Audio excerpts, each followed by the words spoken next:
রথযাত্রার দিন জগন্নাথদেব নিজেই রথে চড়ে পথে নামেন ভক্তদের সঙ্গে দেখা করতে।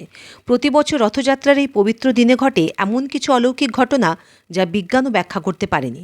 আর পুরাণ শাস্ত্রে রয়েছে এমন কিছু বিশেষ টোটকা যা এই শুভ লগ্নে পালন করলে আপনার জীবনে আসবে সুখ, শান্তি ও সমৃদ্ধি। তো চলুন জেনে নিন রথযাত্রার সেই অলৌকিক টোটকাগুলির কথা, যা বদলে দিতে পারে আপনার ভবিষ্যৎ। রথযাত্রার দিন সকালে ঘর পরিষ্কার করে ঘরে গঙ্গাজল ছিটিয়ে ঘর শুদ্ধ করুন। তারপর জগন্নাথ, বলরাম ও সুভদ্রার নাম নিয়ে 7টি তুলসী পাতা লাল কাপড়ে বেঁধে আলমারিতে রাখুন। এতে ঘরে ধন সম্পদ বৃদ্ধি ও দারিদ্রতা দূর হয়। কাজে বাধা দূর করতে রথযাত্রার দিন কালো তিল ও গুড় মিশিয়ে গরিবকে দান করুন। তার আগে নিজের নাম ও মায়ের নাম মনে মনে বলুন। এতে কর্মস্থানে বাধা কেটে যায়।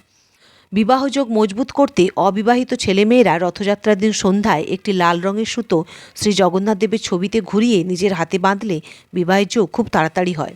রথযাত্রার দিন দুপুরে 5টি লবঙ্গ আগুনে ফেলে জয় জগন্নাথ মন্ত্র উচ্চারণ করলে শত্রুর কুচেষ্টা ব্যর্থ হয়। সন্তান লাভের ইচ্ছায় মহিলারা রথযাত্রার দিন তুলসী গাছের তলায় প্রদীপ জ্বালিয়ে প্রার্থনা করুন।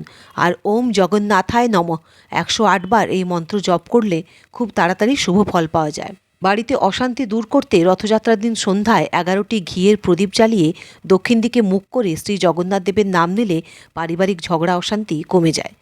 রথের দিন যে কোনো জগন্নাথ মন্দিরে হলুদ রঙের নতুন বস্ত্রের ওপর 11 রকমের ফল, 11 রকমের মিষ্টি ও 11টি কয়েন রেখে তা জগন্নাথ দেবকে অর্পণ করুন ও আপনার মনস্কামনা জানান। দেখবেন খুব তাড়াতাড়ি আপনার মনের ইচ্ছা পূর্ণ হবে। জগন্নাথ দেবের সবচেয়ে প্রিয় জিনিস তুলসী পাতা।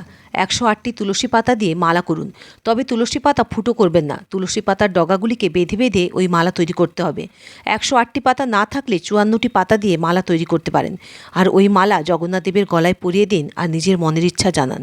দেখবেন খুব তাড়াতাড়ি ফল পাবেন। রথযাত্রার দিন দান করলে তার 10 গুণ ফল মেলে। বিশেষ করে দরিদ্রকে ফল বা মিষ্টি দিলে পরিবারে সুখ শান্তি আসে। রথযাত্রার দিন জগন্নাথ দেবের মন্দিরে ময়ূরের পালক অর্পণ করতে পারলে জীবনে সুখ শান্তি আসে। আপনি অন্তর থেকে জয় জগন্নাথ বলে এই টোটকাগুলি মেনে দেখুন।